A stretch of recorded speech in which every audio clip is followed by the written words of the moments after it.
नमस्कार, आप देख रहे हैं खबर 100 में हूं आपके साथ राहुल मौर्य। आइए रुख करते हैं इस वक्त की बड़ी खबरों की ओर, लेकिन उससे पहले एक नजर हेडलाइंस पर।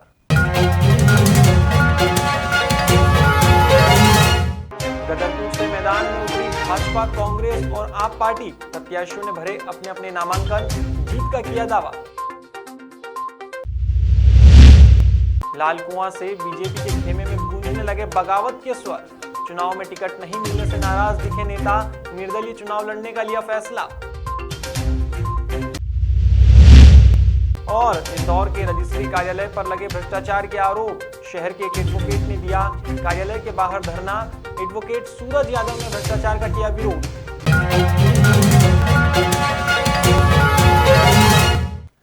गदरपुर में भाजपा प्रत्याशी अरविंद पांडे सहित कांग्रेस प्रत्याशी प्रेमानंद महाजन और आम आदमी पार्टी के प्रत्याशी जनरल सिंह काली ने नामांकन भरा है। गदरपुर के तहसील परिसर में रिटर्निंग ऑफिसर के समक्ष भाजपा प्रत्याशी अरविंद पांडे ने नामांकन पत्र दाखिल किया। इस मौके पर पांडे ने कहा है कि चारों तरफ भाजपा की लहर चल रही है। वहीं कांग्रेस प्रत्याशी प्रेमानंद महाजन ने कहा कि इस बार कांग्रेस को सभी वर्ग के लोगों का सपोर्ट है और कांग्रेस जीत हासिल करेगी।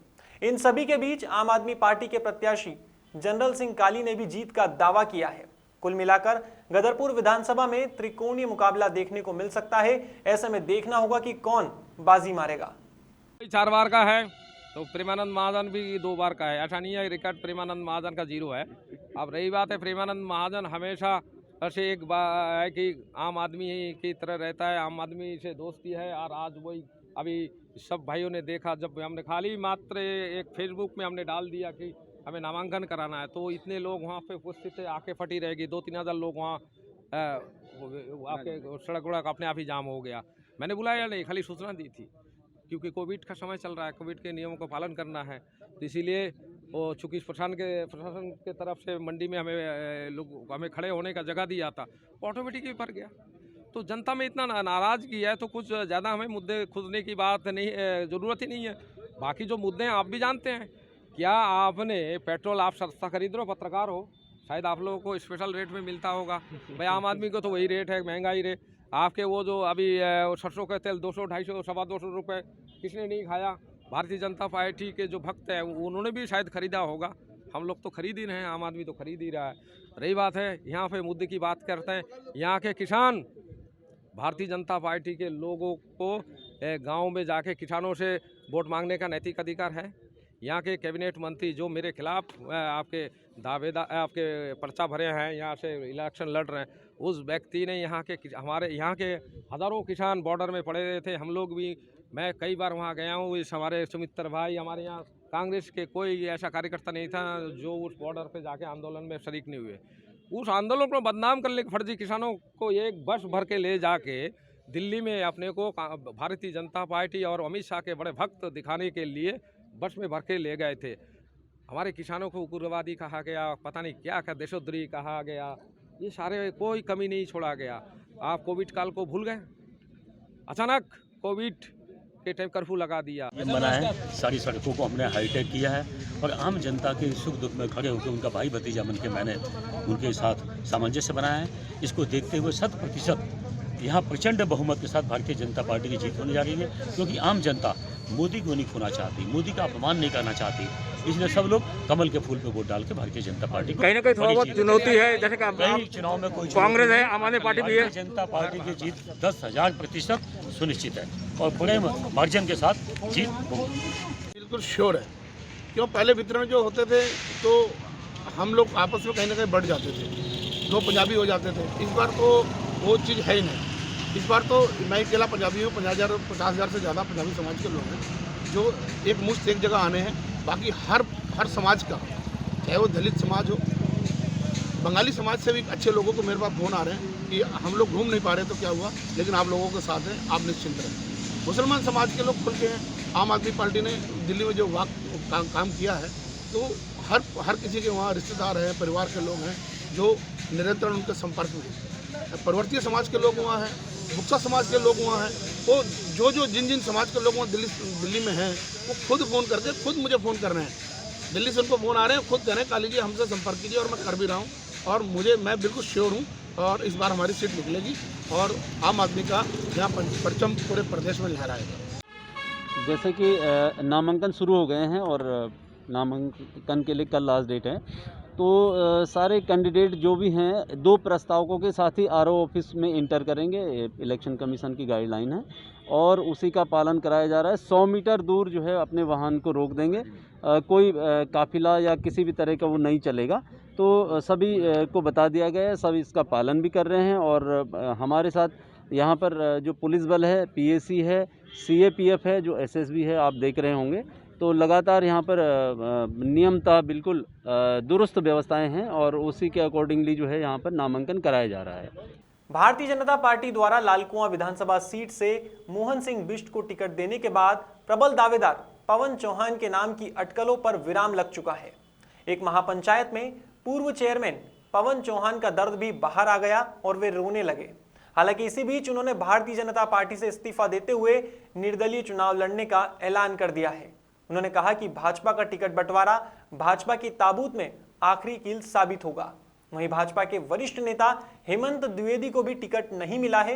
हालांकि उन्होंने पार्टी से बगावत नहीं करने की बात कही है कि जनता आज महापंचायत में आप सब आदरणीय पत्रकार यहाँ खड़े थे, उनका आक्रोश भी देखा है।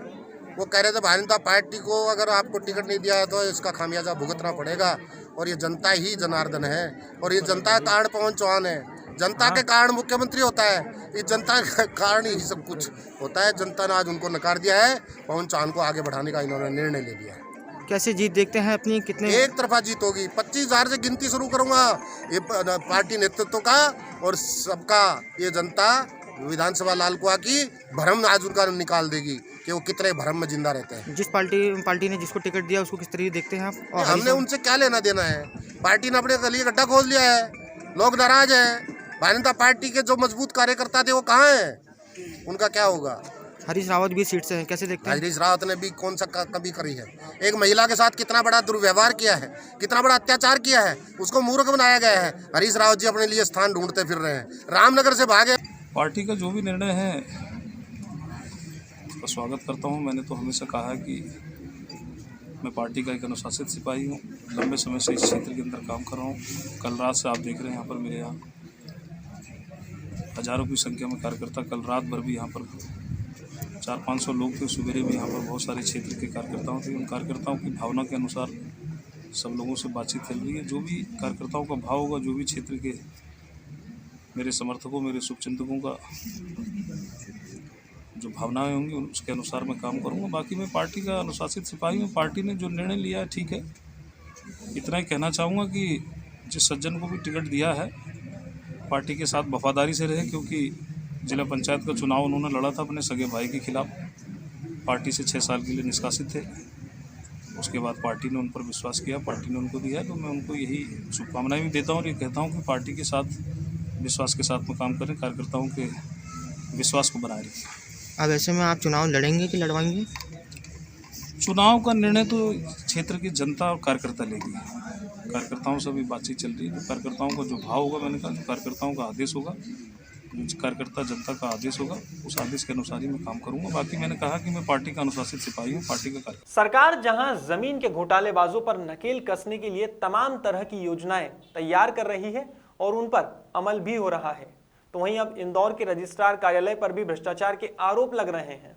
दरअसल यह आरोप इंदौर के ही एडवोकेट सूरज यादव ने लगाए हैं।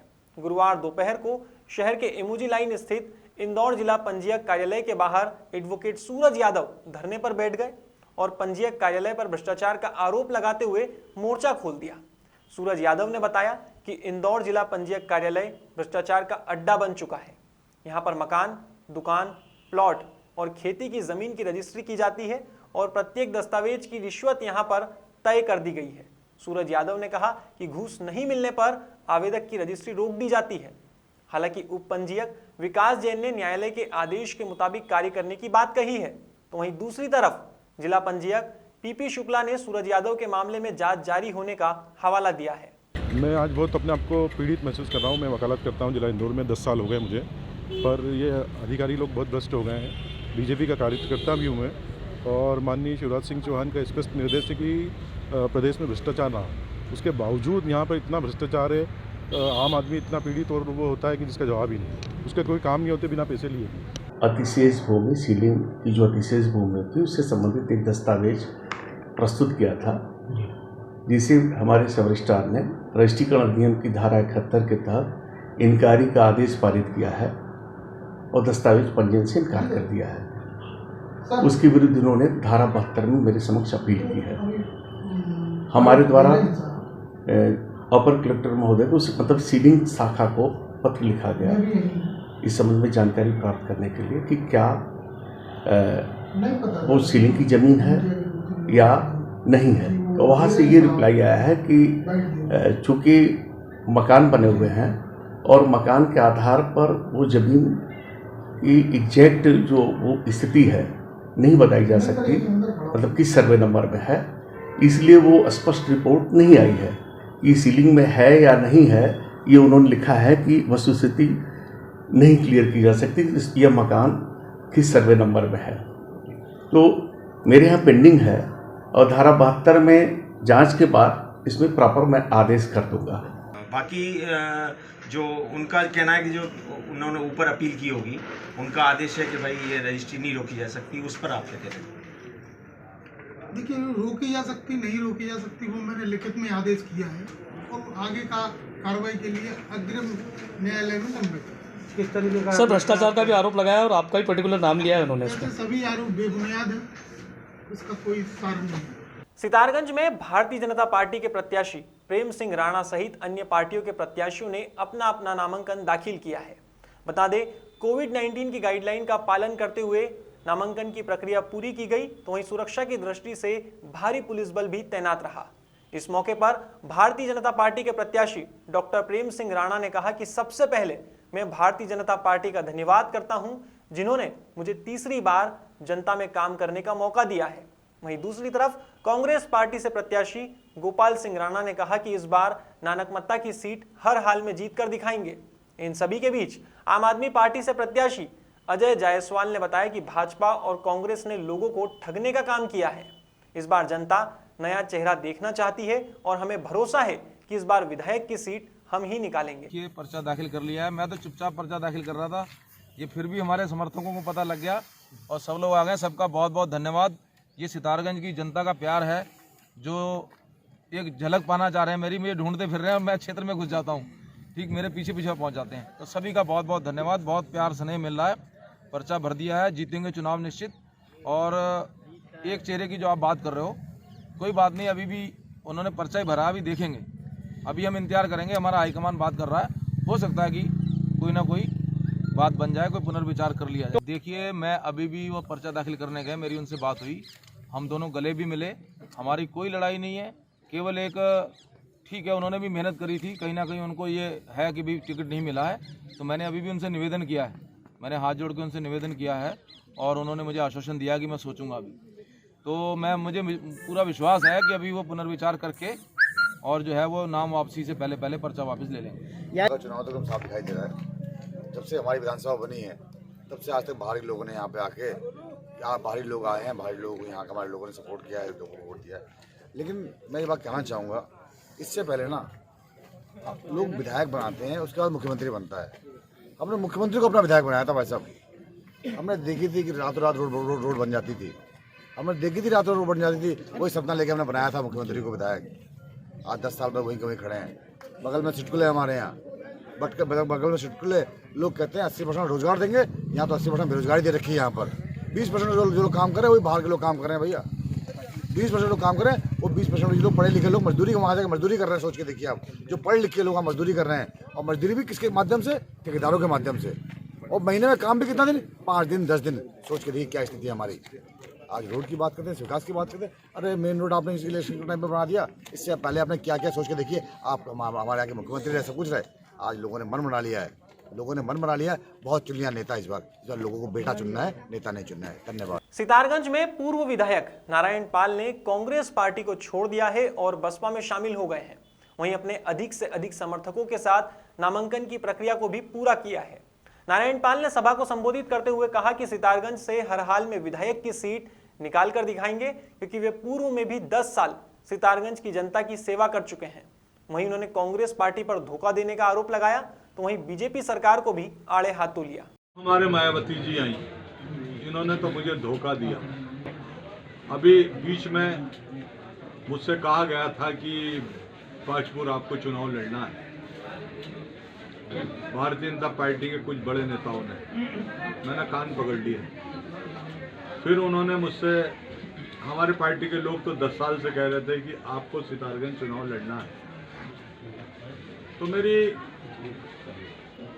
मुझे धोखे पे धोखा ही दिया। मेरा पूरी लाइफ खराब करने की इनकी कोशिश थी। वो तो भला हो बहन जी का, मैं बहन जी से मिला नहीं हूँ 1 साल से। और जब हमारे लोगों ने बहन जी से कहा कि उन्हें चुनाव लड़ाना है, तो बहन जी ने कहा कि वो यहाँ ना आए, और वो अपने आप ही मैं लोगों को भेज रही हूँ। उन्होंने मेरा टिकट भी यहीं भेज दिया।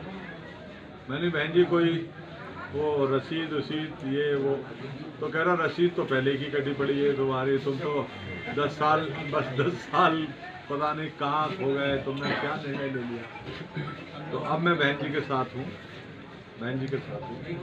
और इन लोगों ने मुझे जिताया था, बहुजन से 2 बार जिताया। क्या पार्टी छोड़ के कांग्रेस? बहुत सारे लोग आए हैं, और बहुत सारे लोग आए हैं, और बहुत सारे लोग जो हैं वो आएंगे, और बहुत सारे ऐसे हैं कि मुझे सुबह 5 बजे से मिलना शुरू करते हैं वो। और अभी मैं चाहता भी नहीं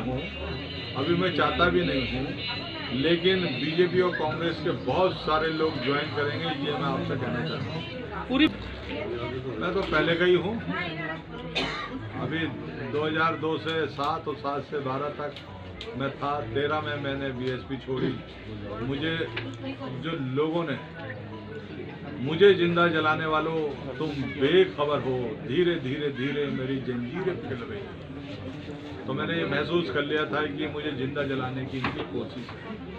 अभी कल परसों 3 दिन से लोगों ने मुझसे कहा कि आपको ये करेंगे, आपको वो करेंगे, और आपको जब सरकार आने दो तो हम इस पद पे लाएंगे और उस पद पे लाएंगे। तो मैंने कहा कि मुझे ना दिखा गरूर, तू जमाने को दिखा, तू समंदर हो तो हो, मैं प्यासा ही नहीं हूँ। तो मेरे लिए तो कुछ भी, कायनात भी बेकार ही है। मैं दलित समाज के लोग, अनुसूचित जाति के समाज के लोग, पिछड़े वर्ग के लोग, और ये बाजार के लोगों के साथ जो गुंडागर्दी है। फिलहाल खबरों में बस इतना ही। देश और दुनिया की तमाम खबरों के लिए देखते रहिए खबर 100, जनता की बुलंद आवाज।